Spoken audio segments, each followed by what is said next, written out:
Welcome to CityWorks, the program that listens to the working people of New York City. I'm Laura Flanders. A day's work for a day's pay. We've all heard that phrase, but each year hundreds of thousands of New Yorkers find themselves victims of wage theft. That's when employers deny workers the wages they've earned. Many of these employers are not hard up, quite the opposite. They make money, they're enriched by the practice of cheating their workers. CityWorks reporter Demetria Irwin is here with more. Wage theft cost employees across this country billions in lost wages. Carlos Rodriguez knows all too well. I used to work in Domino's Pizza 2 years. The boss, they pay me $4.40 an hour. I used to work more than 66 hours a week, and they pay me between 40 and 45 hours. So when I complain about the minimum wage and bad treatment, they fire me. Selene Martinez, who worked 28 years in home care, was a victim of wage theft too. En ese tiempo yo dejaba mi familia sola, mis hijos, mi esposo, mi hogar, para dedicarme a darle 24 horas, las cuales no eran pagadas las 24, solo me pagaban por 13 horas. Yo les reclamé un día a ellos que por qué ellos no me pagaban a mí 24 horas. Ellos me dijeron que los seguros médicos nada más pagaban por 12 horas y que por eso ellos no me pagaban a mí las 24. Porque yo ahora estoy enferma y no me están pagando, no sé cómo voy a pagar mis biles ahora. Community organizer Sarah Ahn says the more vulnerable the community, the more common is wage theft. I don't know if everyone is familiar with Flushing, but it's a very immigrant neighborhood. A lot of East Asians, but also South Asians, Latino, all sort of across the spectrum. And wage theft is rampant there. I remember when we started, we used to call it a labor disaster zone because employers just operated with, as if there was no laws, right? It was very common for restaurants to be paying their workers $300 to $500 a month. How serious is the problem? The amount of wages lost each year in this country is greater than all other property crimes combined, over $50 billion. There are a lot of different ways workers can be victims of wage theft. They may be denied overtime pay or the tips that should be theirs. There are laws on the books to protect workers from such abuses, but advocates like Sarah Ahn say that these laws don't have enough teeth. There are so many loopholes in our law, and our law is so weak that even when workers are really fighting tooth and nail, that they can still get away with it. I went to the Department of Labor to sue my boss, and I get there and they take the case, but that took too long to resolve the case. And they say, oh, we're working on your case, but later I find out that they settled my case for $365.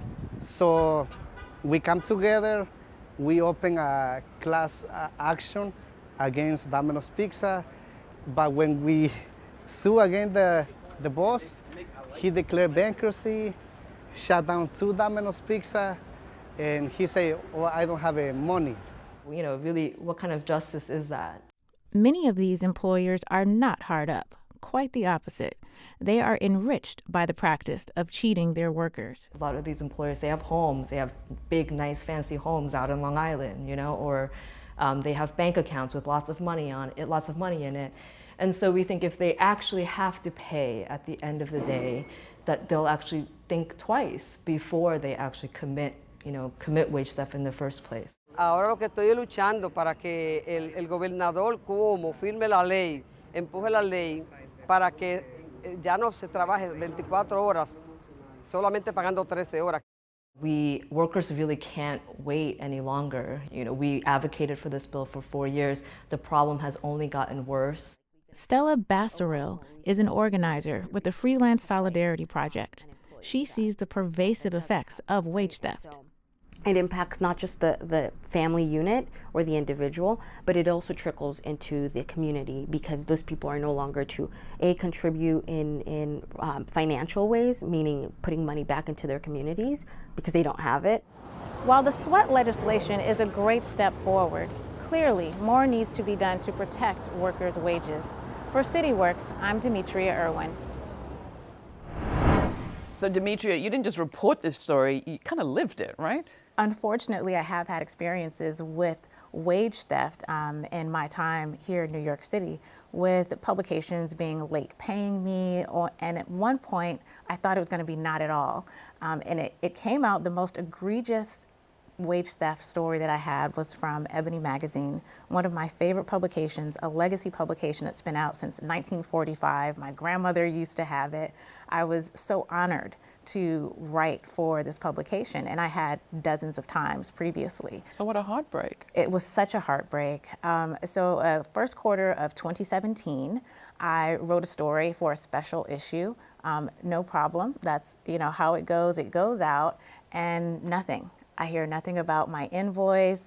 Weeks go by, months go by, nothing.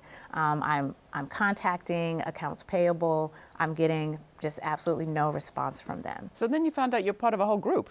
Right. It wasn't just you. It wasn't just me. My editor at the time said, hey, there are some people getting together with the National Writers Union to fight this. Would you like to join us? And I said, absolutely, because I didn't think myself as a single person would be able to fight a huge publication like Ebony to get my little money back. Little, it was over $1,000, but it was probably little in their eyes. So I was very glad to join into the fight with the National Writers Union. And thanks to them, the dozens of writers who were involved in that lawsuit, we were all paid more than $80,000 total eventually. So I wrote that story in quarter one of 2017. I was paid in December of 2018. So wow. Almost 2 years. Unfortunately, I think union issues, wage theft, it's not a sexy issue. It's not the kind of headlines people really want to see. They're more interested in pop culture or things of that nature. I don't know. Having your wages held back is pretty sexy to me. Right. Having your wages returned to you, now that's sexy. The New York State Assembly and Senate recently passed the so-called sweat bill to enable victims of wage theft to recoup unpaid wages by placing a temporary financial lien on their employers. The union-backed bill is currently awaiting Governor Andrew Cuomo's signature to become law. Meet Christian Cordova, Crown Heights bartender by night, songwriter and actor by day. New York City draws lots of artists and actors from all over the U.S. and the world. The city's full of opportunities, but pursuing your dreams can be a nightmare if you want to make ends meet while waiting for your big break. CityWorks spent some time with Christian to see how she gets it all done. My mom migrated here from Mexico. She was really young when she got pregnant with me. She had me at the age of 20. It caused a lot of issues for her in her home. They were very strict. Me coming from a migrant mother, it's something that I have not been open about because of fear, because it's something that people don't really talk about. I don't want to be afraid anymore. I don't want to be behind closed doors, thinking I'm under the radar. I dive into many different mediums because I am mastering the art of me. I am creating myself along with discovering myself through writing, through modeling, through movements, through acting. And here we are, still in search of them.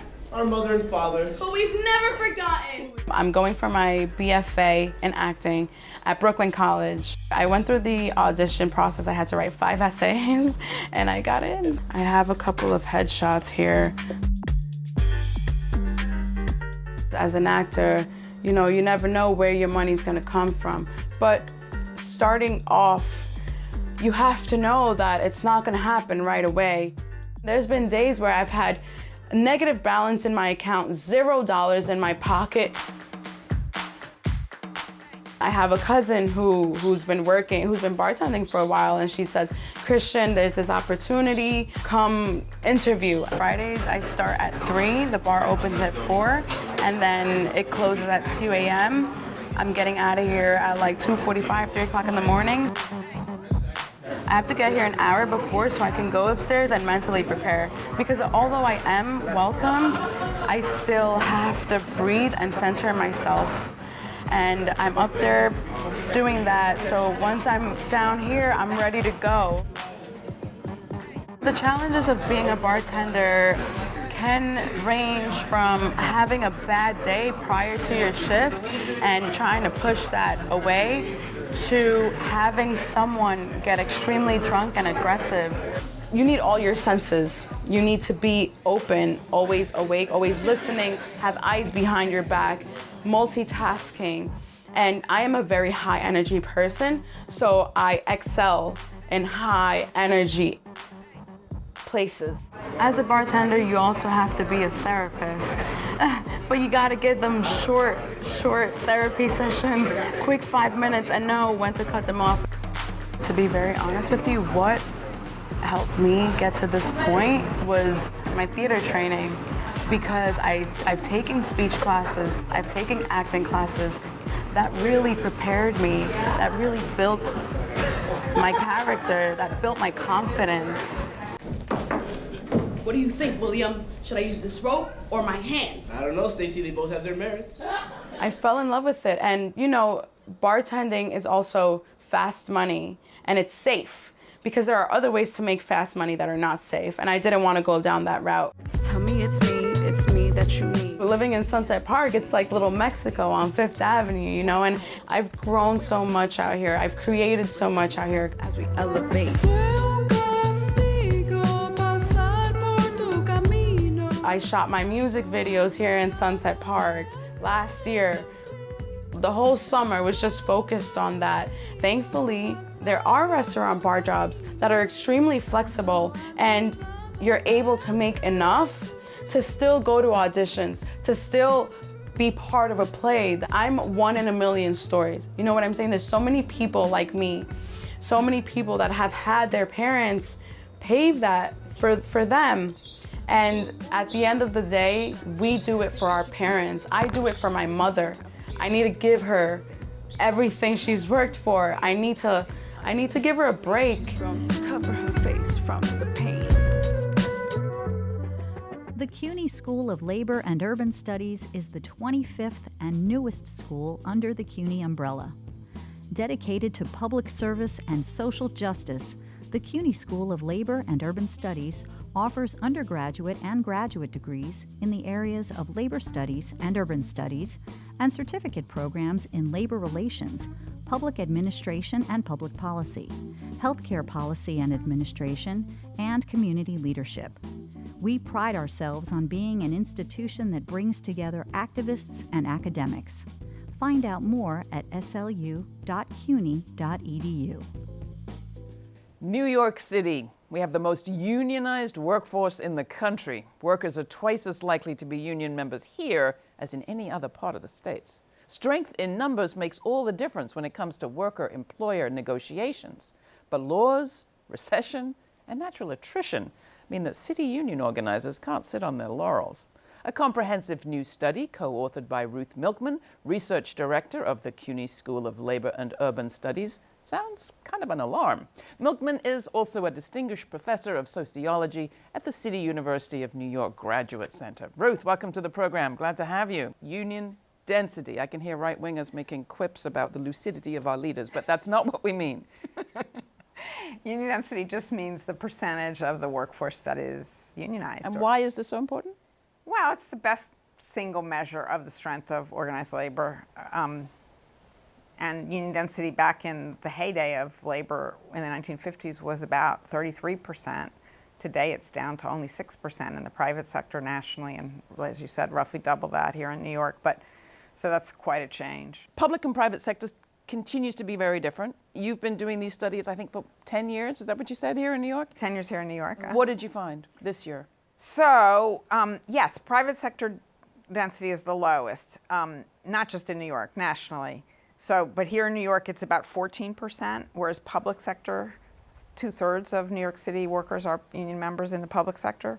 And basically the reason is that what's driven down private sector union density is employer opposition to unionism, and there's a lot less of that in the public sector since nobody's making a profit and there's some political visibility of the public sector and so on. So they're just completely different, although that may change in the future with a recent Supreme Court decision that affects public sector unions. The Janus decision. The Janus decision, which is a whole subject for a whole other conversation. Well, let's talk about that in just a second, what union organizers are up against. But before we go there, because we are here in New York City, why is New York different from the rest of the country, the way that it is? Wow, that's such a great question, because historically, like I mentioned back in the 50s when unions were much stronger, New York wasn't any different. It was average. And for a lot of reasons, mostly to do with political factors, New York has been able to hold on much more to union strength than the rest of the country. It's declined here in New York too, but much less than elsewhere. And I think it's to do with a mix of things. Part of it is the composition of the labor force here. You know, in the old days, manufacturing was a big stronghold of unionism. In New York, manufacturing was never as important as it was in many other places. But so the decline has affected New York less.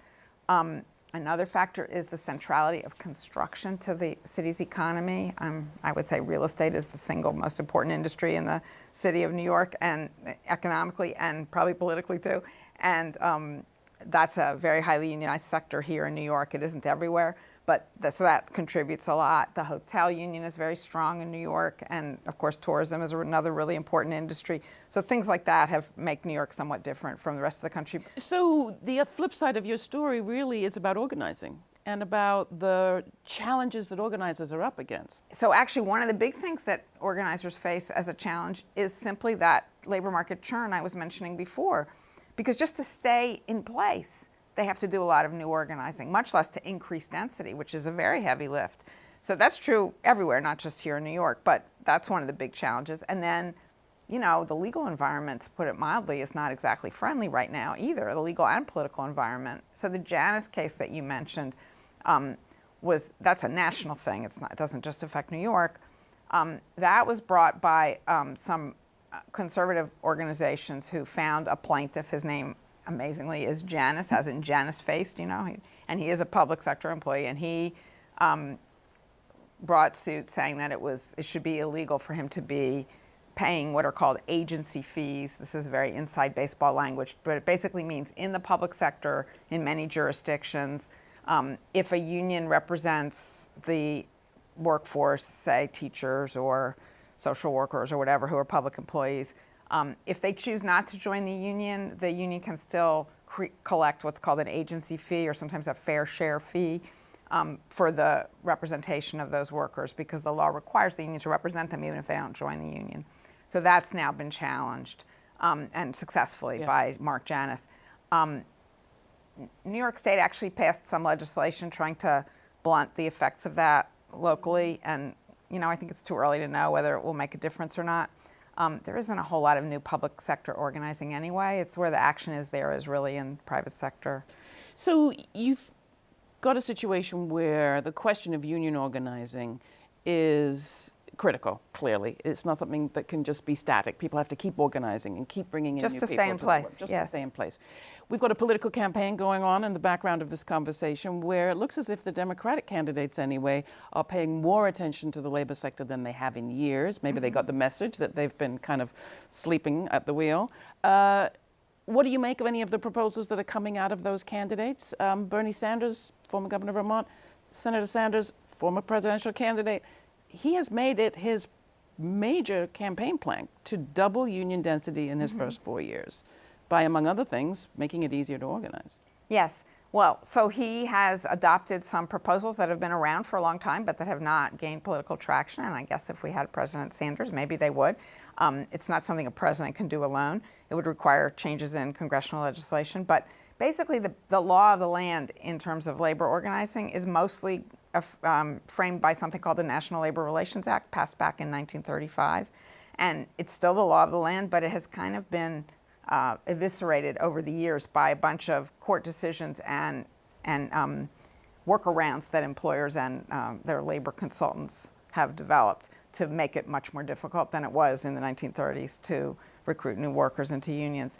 So Sanders' proposals are trying to reverse some of those. Yeah, I mean, we have people being fired for organizing. Which is illegal, by the way, but yeah, that's already illegal, but it happens every day. And the penalties are so small that many employers just see it as a cost of doing business in the unlikely event that someone brings. And then we have big victories like the graduate students' victories that look likely to be overturned almost immediately.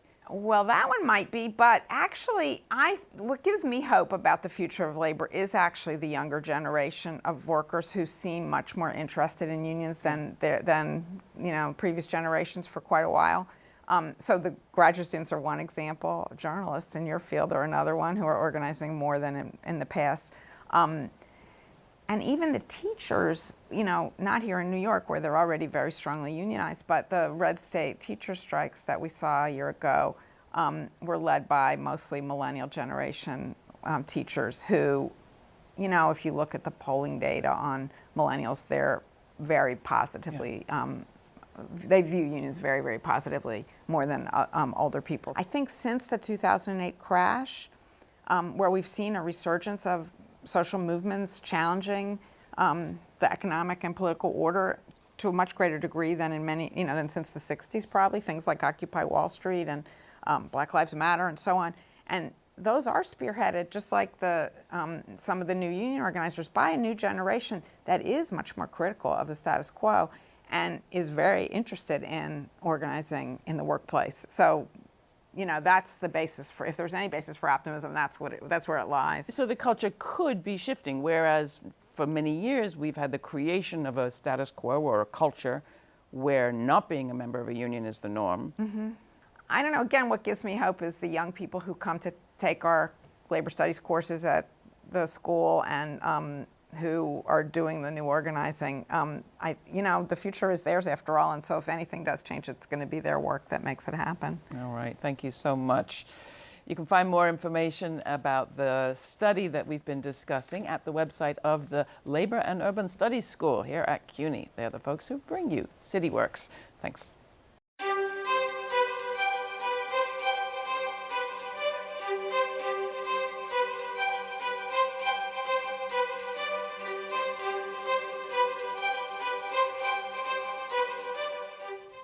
There's every variety of movement below ground in New York City, the trains, but also dancing. Talented, committed with all the moves, these performers are mostly young men.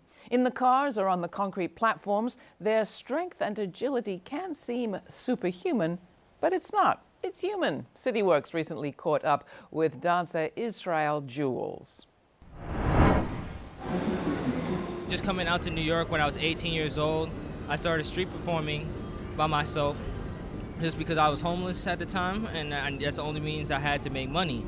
So my friend would let me borrow his boombox, and from there I would just go out and street perform every single day. And it taught me lessons on how to better perform for people, how to push myself to another level and keep it at that level. This is where I made my money. I street performed every day. I went to shelters, street performed even when I was in the shelters. Then I ran into a few crews that took me in, like ROC, which is Raiders of Concrete. I joined them around 2015, and from there I just street performing with a group. So I learned the group aspect of hitting, how to juice. Juicing is basically when you take the bucket or you take a hat, and it might be the bucket that you're using to put all the money in, or be a separate thing that you have that's light and small that you can go up to people, and because people are more inclined to pay you when you go up to them. As far as just coming in and how long we street perform for, people will be out here for 8 hours sometimes. Me personally, as far as a dancer goes, it's more physically taxing. So a musician could be out here for 8 hours and go home no problem. But for us, if we go out, it's because if you're gonna hit, you want to treat it like an actual job. You want to go out and clock in and get your hours in. So maybe sometimes people go out 2 hours. I go out personally for 4 to 5 hours, sometimes 6. So the downsides are the fact that it's a little bit dirty. Well, it's really dirty. You have people who might laugh at you, might try to walk through your show. They don't want to move. You have undercover cops or just regular cops that arrest you for street performing. You might not get paid. It might be a slow day, especially if you go out late. Or it just might be a certain day where people, maybe it's the beginning of the week, and people just not in the mood to pay. So those are the downsides, I would say. One thing I think about is how in the Bible, even though I'm not religious myself, it said your talent will take you to perform in front of kings and queens. And my talent literally did that. I got to perform for the royal family in Amsterdam. I actually kissed the Princess of India on the cheek on accident. I didn't know it was her. But it was at the reception party, and I was just like, wow, like I'm actually here. This is actually happening. This is my first overseas performance. I'm just looking forward to just going many places. I've been part of like many shows, like with Showtime NYC at the Shed, Harlem Stage, Jacob's Pillow, the Kitchen, and just other places that are just like such a blessing to perform at. And it's really been just taking me places that I never thought I would go. It took a lot like of meditation and just like healing within myself, just to be like, okay, why did I start dancing? And get into that inner child like energy within myself, and then always remembering that there's a light at the end of the tunnel, which I feel like I'm getting closer to that. Thanks for watching. If you have a story about New Yorkers at work or your own story to tell, let us know. You can reach us at cityworks@slu.cuny.edu. I'm Laura Flanders.